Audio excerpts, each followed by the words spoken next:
தாய் தமிழ் உறவுகளுக்கு வணக்கம். இந்த காணொளியில் நான் எப்பயும் பேசுகிற மாதிரி இருக்காது. கொஞ்சம் வார்த்தைகள் கொஞ்சம் வேறு மாதிரி தான் வரும். ஏன்னா அந்த வார்த்தைகள் அப்படி வரலைன்னா தான் தப்பாயிரும். தப்பான வார்த்தைகளில் இப்போ நான் பேசாமல் இருக்கிறது தப்பு கிடையாது. இந்த இந்த இந்த காணொலியில் கூட வார்த்தை தடுமாறலைன்னா தான் அது தவறாயிரும். விசால் குறித்த செய்தி தான். இந்த இனத்திற்கு எவ்வளோ பெரிய கேடுகளை விளைவிக்கிறான்னு பாருங்கள். திரட்டப்பட்ட தகவல்கள், தெளிவான விளக்கங்கள், அறிந்து கொள்வோம், தெரிந்து கொள்வோம். இன்றைய முத்தமிழ் முரசு காணொளியில் மே 18 என்பது தமிழர் இன வரலாற்றில் ஒரு அழிக்க முடியாத, மறக்க முடியாத, மறைக்க முடியாத ஒரு நாள் அப்படிங்கிறது நம்ம எல்லாருக்குமே தெரியும். ஆனால் இந்த நாளை குறிவைத்து பல ஆண்டுகளாக இந்த நாளை ஒரு கேலி கொண்டாட்டங்களின் நாளாக மாற்ற வேண்டும், இந்த மே 18 அப்படிங்கிற அந்த வடுவை மறைக்கணும் அப்படின்னு குறிப்பாக திரையுலகத்திலிருந்து பல ஏவுகணைகள் தொடர்ந்து ஒவ்வொரு ஆண்டும் வந்துக்கிட்டே இருக்கு. இதற்கு முன்னால் ஐயா இளையராஜா அவர்கள் பல்வேறு வெளிநாடுகளில் முதல்ல பண்ணுறதா இருந்தது அந்த மே 18.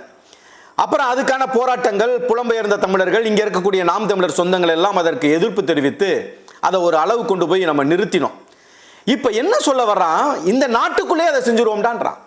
வெளிநாட்டில் முதல்ல முயற்சி பண்ணி அது முடியலை. இப்போ என்ன முயற்சினா, இங்கேயே பண்ணுவோம், தமிழ் மண்ணிலேயே பண்ணுவோம், அந்த மே 18ங்கிறத மறக்க வைக்கணும், அந்த மே 18 அன்னைக்கு தமிழர்களை கொண்டாட்டத்தில் திகழ வைக்கணும். இது திட்டமிட்டதுங்க. இது நான் சொல்கிறேன், இது ஏதோ எதாச்சியாக நடக்கிற விஷயம் அல்ல. ஏதோ ஒரு தேதியில் ஒரு விழாவை நடத்தணும், ஒரு கலை நிகழ்ச்சியை நடத்தணுங்கிறது இல்லை.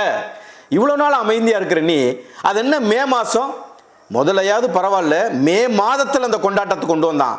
ஆனால் இப்போ என்ன செய்கிறாங்க, மே 18ஆம் தேதியே கொண்டாட்டம். நாகர்கோயிலில் சிவந்தி ஆதித்தனாரனுடைய அந்த கல்லூரியினுடைய வளாகத்தில் கோடையில் ஒரு ஜாலி. என்னைக்கு? 18ஆம் தேதி. ஒவ்வொரு தமிழனுடைய வயிற்றுல அப்படியே அனலாக இருக்கியா மே 18. ஒருத்தர் 2 பேர் இல்லை, 1.5 லட்சத்திற்கும் மேற்பட்ட எம் இன சொந்தங்கள் படுகொலை செய்யப்பட்ட நாள், அந்த படுகொலையின் இறுதி நாள். அந்த இறுதி நாள் மே 18 மட்டுமே 40,000த்திற்கும் மேற்பட்டவர்கள் முள்ளிவாய்க்காலிலே கொல்லப்பட்டார்கள். குழந்தைகள், முதியவர்கள், இளைஞர்கள், எத்தனை எத்தனை எம் தொப்புள் கொடி உறவுகள் இறந்த ஒரு தினம்.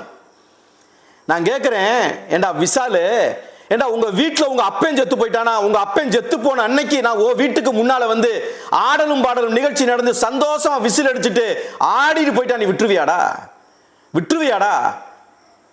கொஞ்ச நாளைக்கு முன்னால உன்னை பார்த்தேன் ஒரு விழால, அப்படியே விரல் கிரல் நாடி நரம்பெல்லாம் அப்படியே நடுங்கி போய் உட்காந்த, நடக்க கூட முடியல, உன்னை தூக்கிட்டு வந்தாங்க. வாழ்க்கை முழுவதும் தமிழருடைய சாபத்தினால் அப்படி ஆயிடுவ. நீ அத்தோடே ஒளிஞ்சு போயிட்டேன்னு நினைச்சேன். ஆனா திரும்ப உன்னை உயிர்ப்பிச்சு கொண்டு வராங்க. எங்கள் தமிழருடைய சாபம் இருக்கு பாரு, எங்க வயிற்றறிச்சல் இருக்கு பாரு, நீ வாழ்க்கையெல்லாம் நீ அப்படி ஆகி போயிருவ. முக்கியமா என்னுடைய காணொளிகள்ல நான் இந்த மாதிரி யாரையும் பேசினதில்லை. ஆனால் என் இன படுகொலையில நீ மகிழ்வ, என் இன படுகொலையை நீ மறக்கடிக்க செய்வ, என் இன படுகொலை அன்னைக்கு என் தமிழர்களை நீ ஆடி பாட வச்சு மகிழ்ந்துருவ. அந்த நாளை ஒழிக்கணும்னு நினைக்கிற பாரு, உன்னை ஒழிக்காம விட மாட்டோம்டா, உன்னை ஒழிக்காம விட மாட்டோம்.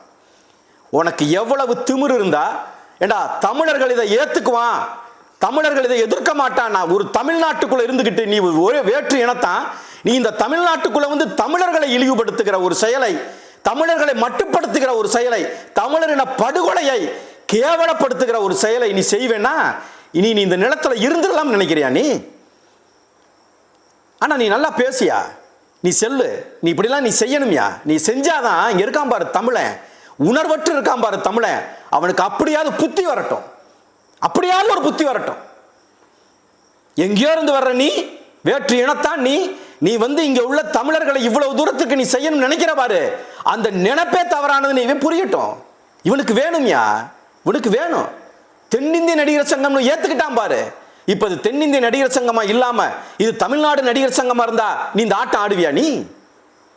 அப்ப தயாரிப்பாளராக இருக்கட்டும், இயக்குநர்களா இருக்கட்டும், நடிகர் நடிகைகளா இருக்கட்டும், உங்களுடைய ஆதிக்கத்தை இங்க செலுத்தி தென்னிந்திய நடிகர் சங்கம் அதுக்குள்ள உட்கார்ந்துக்கிட்டு உனக்கு ஒரு பாதுகாப்பு கவசத்தை வச்சுக்கிட்டு நீ ஆடு. எத்தனை நாளைக்கு நீ ஆடுவ? உன்னை இயக்குறது யாருன்னு தெரியும், உன்னை யார் இயக்குறா, நீ யாரு ஊதுற மகுடிக்கு நீ ஆடிக்கிட்டு இருக்க, எல்லாமே தெரியும். இன்னைக்கு வரிசையா எல்லா நடிகர் நடிகைகளையும் நீ ஏமாத்திருக்க.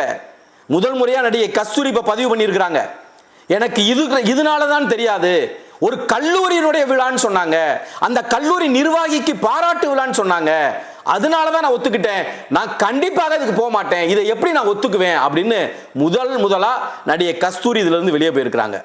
அதுல அந்த படங்களை பார்க்கும்போது இயக்குனர் KS ரவிக்குமாருடைய படம் அதுல இருக்குது. அந்த கோடையில் ஒரு ஜாலின்னு ஒரு படம் அனுப்பியிருக்கீங்களே, அதுல SA சந்திரசேகருடைய படம் இருக்குது. இன்னும் எத்தனையோ நடிகர் நடிகைகளுடைய படம் இருக்கு. நடிகை தேவயானியினுடைய படம் கூட அதில் இருக்குது. இவர்களெல்லாம் நடிகை கஸ்தூரி போலவே ஏமாற்றப்பட்டு இருப்பார்கள் நம்புறோம். நிச்சயமாக SA சந்திரசேகர் அவர்களோ, தேவயானி அவர்களோ, KS ரவிக்குமார் அவர்களோ, இன்னும் பிற அதில் அவர்களுடைய புகைப்படத்தை பிரதிபலித்திருக்கீங்களே, அவர்களெல்லாம் வருவார்களா என்பதில் ஒரு ஐயம்தான். நிச்சயமாக வரமாட்டார்கள் என்பதிலே நாம் தமிழர் மிக உறுதியாக இருக்கிறது, அதை நம்புகிறது. ஏனென்றால் நீங்கள் ஏமாற்றினீர்கள் என்பது நடிகை கஸ்தூரியினுடைய வார்த்தைகள் இருந்து இப்ப தெரியுது. ஏமாற்றப்பட்டு கூப்பிட்டுருக்கீங்கன்னு. சிவந்தி ஆதித்தனார் கல்லூரி வளாகத்தில் இது நடக்கிறது மிகப்பெரிய அசிங்கமா நினைக்கிறோம். ஏன்னா நாம் தமிழர் அப்படிங்கிற அந்த ஓர்மைக்குள்ள நாம் தமிழர் கட்சி அப்படிங்கிறத உருவாக்கின சிவந்தி ஆதித்தனார், அவர் பெயர் தாங்கிய சிவந்தி ஆதித்தனாருடைய கல்லூரி வளாகத்தில் இது நடக்கிறதுங்கிறது. இவங்க ஒரு கோட்பாடு வச்சிருக்காங்க, ஒரு தெருவில் சாவு இசையை பறை இசை எடுத்தாலும் இன்னொரு தெருவில் மங்கள இசை நடக்கும்னு சொன்னா பார்த்தீங்களா, அதை மறுபடியும் கொண்டு வரான். தொடர்ச்சியாக நாம் தமிழர் கட்சி இந்த மே 18 நாளை எந்த அளவிற்கு அந்த இனப்படுகொலை நாளை ஒரு எழுச்சி நாளாக தமிழர் இன வரலாற்றில் நினைவேந்தலாக அதை செய்து கொண்டிருக்கிறது. ஆனால் ஒரு தரப்பு நேரடியாக வராமல் இதுபோல திரை கவர்ச்சிக்கு நடிகர் நடிகைகளுக்கு ஆட்பட்டு அவர்கள் மூலமாக இந்த மே 18 மறக்கடிக்கிற மழுங்கடிக்கிற செய்யற வேலையை செய்ய துடிக்கிறது. இது ஒருபோதும் நடக்காது.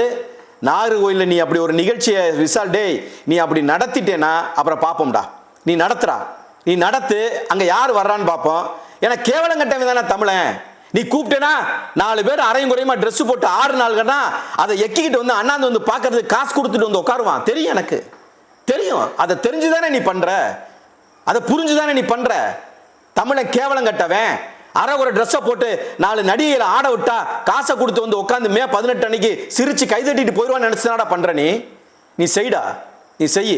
நீ நாகர்கோயில் இந்த நிகழ்ச்சியை நடத்துறா, அப்புறம் பாடுறா, அப்புறம் பாரு இந்த பிள்ளைகள் உனக்கு என்ன பரிசு கொடுக்குறாங்க, என்ன விருது கொடுக்க போறாங்கன்னு நீ பாரு.